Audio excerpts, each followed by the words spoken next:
Hello students, जैसा कि हम लोग अपना लास्ट चैप्टर 6 हमने कंप्लीट किया, एप्लीकेशन ऑफ डेरिवेटिव, यानी कि मैथ की फर्स्ट बुक आपकी फिनिश हो गई। अब आज से हम लोग सेकेंड बुक का चैप्टर 7 इंटीग्रल्स स्टार्ट करते हैं। तो जैसा कि बच्चों मैंने स्टार्टिंग में ही बताया था, chapter 5, chapter 6, chapter 7, chapter 8 and chapter 9 differentiation,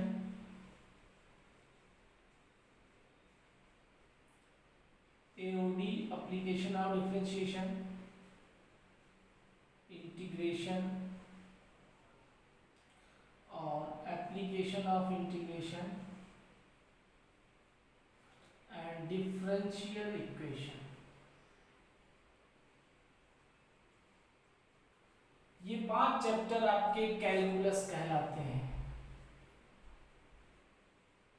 और इनसे आपका बोर्ड एग्जाम में 40 मार्क्स का क्वेश्चन आता है, जिनमें से हमने अपने ये और ये कर लिया है, यानी कि चैप्टर 5 और 6 हो गया है। अब आपका बचता है integration, application of integration and differential equation, जिसमें से ये दोनों चैप्टर जो है एप्लीकेशन ऑफ डिफरेंशिएशन और डिफरेंशियल इक्वेशन, ये पूरी तरीके से बेस्ड है इंटीग्रल्स पे। तो यानी कि ये चैप्टर जो हम स्टार्ट करने जा रहे हैं, chapter 7 integrals is most important chapter of calculus. इसी के ऊपर ये आपका बेस्ड है और ये पूरा मिला के लगभग आपका 22 मार्क्स का आएगा, 22 से 24 मार्क्स के बीच में, यानी कि ये बहुत ही इंपॉर्टेंट चैप्टर है। तो आइए हम लोग इस चैप्टर को स्टार्ट करते हैं। जैसा कि हम लोग जानते हैं कि डिफरेंशिएशन जो होता है, ये किसी भी फंक्शन को डिफरेंशिएट करना होता है। डिफरेंशिएट का मतलब तोड़ना। जैसे मान लीजिए कोई फंक्शन है f(x), उसका हमने ग्राफिकल रिप्रेजेंटेशन किया, तो ये आपका मान लीजिए f(x) है।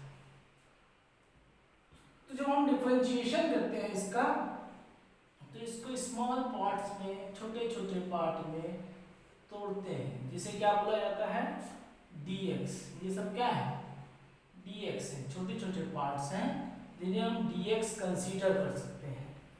तो डिफरेंशिएशन का मतलब होता है तोड़ना, ब्रेक करना, किसी एक फंक्शन को जो है छोटे छोटे पार्ट में ब्रेक करना। और इंटीग्रेशन जो होता है आपका, इंटीग्रेशन जो होता है ये जस्ट इनवर्स होता है, मतलब उल्टा होता है डिफरेंशिएशन का। इंटीग्रेशन का मतलब होता है सबमिशन, मतलब ये जो छोटे छोटे पार्ट हैं इनको जब हम ऐड करते हैं, यानी कि dx प्लस dx1 2 मान लीजिए, plus dx3 dash dash dash dx, जितने स्मॉल पार्ट थे इन सबको जोड़ के जब हम फिर से इसको फंक्शन में कन्वर्ट कर देते हैं, तो ये प्रोसेस जो होता है ये आपका कहलाता है इंटीग्रेशन। तो बच्चों बात समझ में आई कि डिफरेंशिएशन और इंटीग्रेशन में क्या डिफरेंस है। डिफरेंशिएशन का मतलब होता है तोड़ना। जैसे f(x) एक फंक्शन है, इसको छोटे छोटे पार्ट में तोड़ दिया, ये डिफरेंशिएशन हो गया। इंटीग्रेशन जो होता है इसका उल्टा, इन छोटे छोटे पार्टों को तोड़ के जब हम फिर से फंक्शन के फॉर्म में लिख देते हैं, तो ये आपका कहलाता है इंटीग्रेशन। अब आइए हम लोग जानते हैं कि इंटीग्रेशन को कैसे रिप्रेजेंट किया जाता है और क्या क्या चीजें उसमें होती हैं। जैसे आपका लिखा हुआ है, ये एक सिंबल है इंटीग्रेशन का, f(x) dx। इसका मतलब ये हुआ कि इस फंक्शन f(x) को इंटीग्रेट करना है x के रिस्पेक्ट में, मतलब जो इस फंक्शन के छोटे छोटे पार्ट हैं x के रिस्पेक्ट में, उन सबको हमें जोड़ना है। तो इसको पढ़ा जाता है integral of f(x) with respect to x। क्या पढ़ा जाएगा इसको, integral of f(x) with respect to x। अब इसमें f(x) जो होता है वो आपका कहलाता है इंटीग्रैंड, इंटीग्रेंड मतलब जिस फंक्शन को हमें इंटीग्रेट करना है, x जो है वो जिसके रिस्पेक्ट में हमें करना है, मतलब वेरिएबल है जो वेरी कर रहा है, इसी के रिस्पेक्ट में हमें फंक्शन को डिफरेंशिएट करना है। आई बात समझ में बच्चों? तो ये आपका बेसिकली कोई भी इंटीग्रेशन इस तरीके से रिप्रेजेंट किया जाता है। fx जिसको हमें ऐड करना है, dx मतलब x के रिस्पेक्ट में ऐड करना है, और ये साइन शो करता है कि इंटीग्रेट करना है। अब इंटीग्रेशन जो होता है बच्चों दो तरीके का होता है, एक डेफिनिट इंटीग्रेशन होता है, इनडेफिनिट इंटीग्रेशन होता है। इनडेफिनिट इंटीग्रेशन पे इन सिंबल पे कोई लिमिट नहीं होती है, मतलब ये इंफिनिटी से इंफिनिटी तक किया जाता है। और डेफिनिट इंटीग्रेशन में क्या होता है कि इसी इंटीग्रेशन पे लिमिट होती है, इसे f ऑफ x dx लिखा हुआ है। इसका मतलब हुआ कि इस फंक्शन को a से लेके b तक कोई एक लिमिट बताई गई है कि यहाँ से यहाँ तक जोड़ना है, जबकि इनडेफिनिट इंटीग्रेशन में आपको कोई लिमिट नहीं दी जाती है, मतलब पूरे फंक्शन को आप जहाँ से फंक्शन डिफाइंड है और जहाँ तक फंक्शन डिफाइंड है इस पूरे फंक्शन को ऐड करना है। और डेफिनिट इंटीग्रेशन में क्या होता है कि एक लिमिट डिफाइंड होती है कि फंक्शन को आपको यहीं तक जो है वो ऐड ऑन करना है या ऐड करना है। अब कुछ फार्मूले हम देखते हैं इंटीग्रेशन का, जैसे डिफरेंशिएशन के कुछ फार्मूले थे, सेम उसी तरीके से इंटीग्रेशन के कुछ बेसिक फार्मूले होते हैं। जैसे पहला है आपका इंटीग्रेशन ऑफ x की power n dx is equal to होता है x की power n plus 1 upon n plus 1 plus c। ऐसे ही दूसरा आपका होता है, अगर सिर्फ dx है तो इसका इंटीग्रेशन होता है x प्लस c से ही साइन x का डिफरेंशिएशन जो होता है वो माइनस कॉस x होता है। इसी तरीके से कॉस x का जो डिफरेंशिएशन होता है वो साइन x होता है। ऐसे ही आपका सेक स्क्वायर x dx का इंटीग्रेशन जो होता है वो आपका होता है tan x plus c। Same इसी तरीके से जब cosec स्क्वायर x dx का इंटीग्रेशन करते हैं तो ये minus cot x plus c होता है। इसी तरीके से sec x tan x dx का इंटीग्रेशन करेंगे तो ये sec x प्लस c होगा। और जब हम cosec x cot x dx का इंटीग्रेशन करेंगे तो minus cosec x plus c के बराबर होता है। इसी तरीके से कुछ इनवर्स ट्रिग्नोमेट्रिक फंक्शन का भी होता है, जैसे dx upon under root 1 minus x square is equal to ये आपका sine inverse x plus c, और इसी को हम minus cos inverse x plus c भी लिख सकते हैं।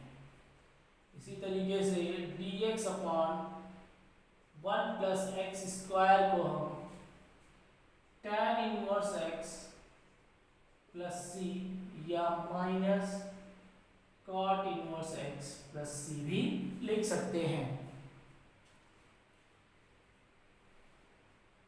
इसी तरीके से आपका dx upon x under root x square minus 1 को sec inverse x plus c लिखा जा सकता है, और इसको जो है minus cosec inverse x plus c भी लिखा जा सकता है। और इंटीग्रेशन ऑफ ex जो होता है वो आपका ex प्लस c होता है। 1 बाई एक्स dx का इंटीग्रेशन जो होता है वो log x प्लस c होता है। और इंटीग्रेशन ऑफ ए की power x d x is equal to आपका होता है ए की power x upon log a plus c. ये आपके बच्चों कुछ बेसिक फार्मूले हैं जिनको आपको आना चाहिए इंटीग्रेशन के लिए।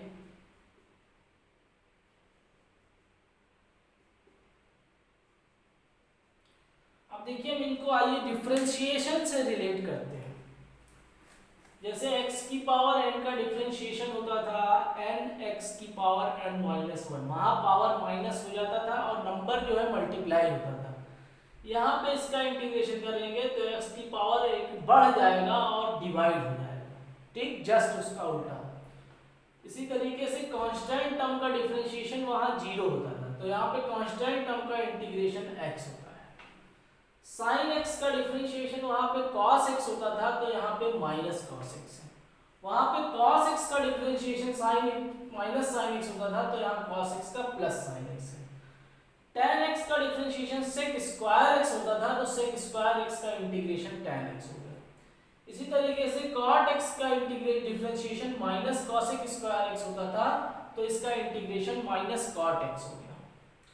इसी तरीके से sec x tan x dx का डिफरेंशिएशन जो है वो sec x होता था, सॉरी sec x का differentiation sec x tan x होता था, तो यहाँ पे sec x tan x का इंटीग्रेशन से मतलब उसका जस्ट उल्टा हो जा रहा है।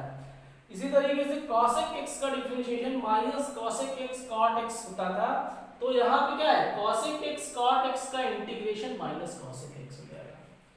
इसी तरीके से आपका sin इनवर्स x का डिफरेंशिएशन 1/√1 माइनस x स्क्वायर होता था, तो इसका इंटीग्रेशन sin इनवर्स x हो जाएगा। अब cos इनवर्स x का डिफरेंशिएशन -1/√1 माइनस x स्क्वायर होता था, तो इसी का integration minus cos inverse x भी लिख सकते हैं। tan इनवर्स x का डिफरेंशिएशन होता था 1/1 प्लस x स्क्वायर, तो इसका इंटीग्रेशन जो हो जाएगा माइनस cot इनवर्स x भी लिख सकते हैं या tan इनवर्स x। ऐसे ही sec इनवर्स x का डिफरेंशिएशन जो होता था 1/√x स्क्वायर माइनस 1, तो इसका इंटीग्रेशन sec इनवर्स x हो जाएगा।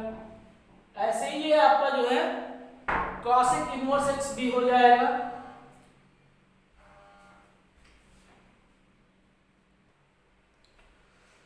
अब आइए बच्चे एक्सरसाइज 7.1 और एग्जांपल्स देखते हैं जिससे हमारा कॉन्सेप्ट और क्लियर हो। जैसे एग्जांपल नंबर थर्ड पार्ट दिया हुआ है, हमें इंटीग्रेट करना है 1 minus sine x upon cos square x dx।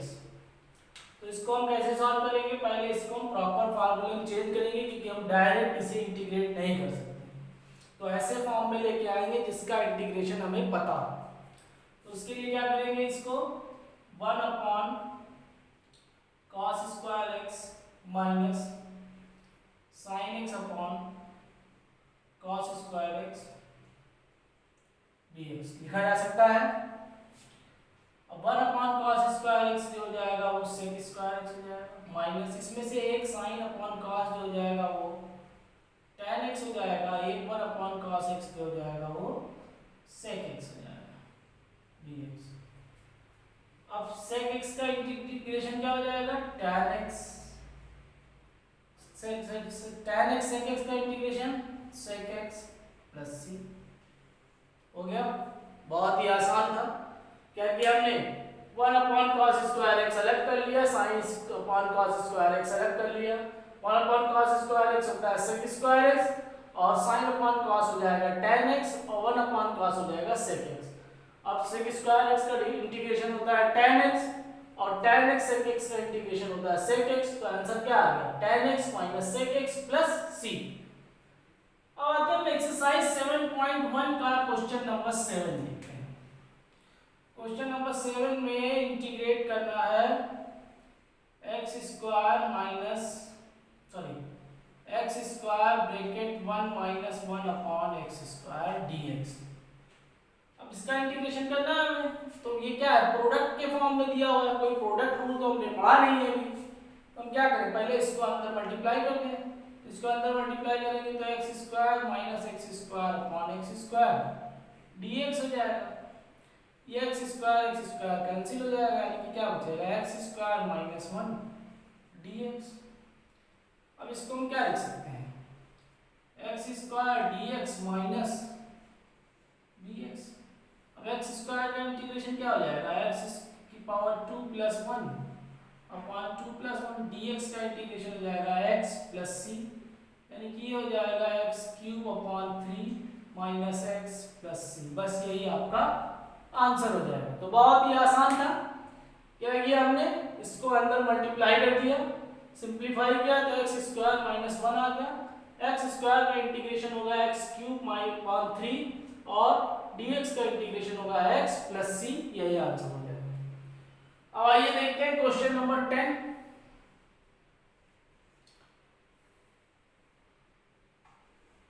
Question number 10 दिया हुआ है अंडर रूट एक्स अपॉन 1 अपॉन अंडर रूट एक्स का होल स्क्वायर dx। अब क्या कीजिए, पहले a माइनस बी का होल स्क्वायर का फॉर्मूला लगा दीजिए यहाँ पे, तो ये हो जाएगा under root x square minus 2 into under root x 1 upon root x plus 1 upon root x का होल स्क्वायर dx। अभी आपका a माइनस बी का whole square a square minus 2ab plus b square, यानी कि a square root x का square हो जाएगा x, ये रूट एक्स कट जाएगा माइनस 2 और ये हो जाएगा 1 अपॉन एक्स dx। अब सारी चीजों का इंटीग्रेशन होता है, यानी कि x का इंटीग्रेशन हो जाएगा एक्स स्क्वायर अपॉन 2 माइनस 2 का इंटीग्रेशन हो जाएगा माइनस 2x, 1 अपॉन x का इंटीग्रेशन हो जाएगा log x प्लस सी, यही इसका आंसर हो जाएगा। तो बहुत ही आसान है बच्चों, क्या किया हमने, a माइनस बी का होल स्क्वायर का फार्मूला लगा दिया, तो a square minus 2ab plus b square, simplify किया तो ये x minus 2 plus x dx हो गया। अब x का इंटीग्रेशन एक्स स्क्वायर अपॉन 2 का इंटीग्रेशन 2x, 1 अपॉन x का इंटीग्रेशन log x प्लस सी, तो ये इसका आंसर हो गया। बच्चों जो कॉन्सेप्ट आज मैंने आपको बताया है, इसके बेसिस पे आप एक्सरसाइज 7.1 सॉल्व कर सकते हैं। Thank you class.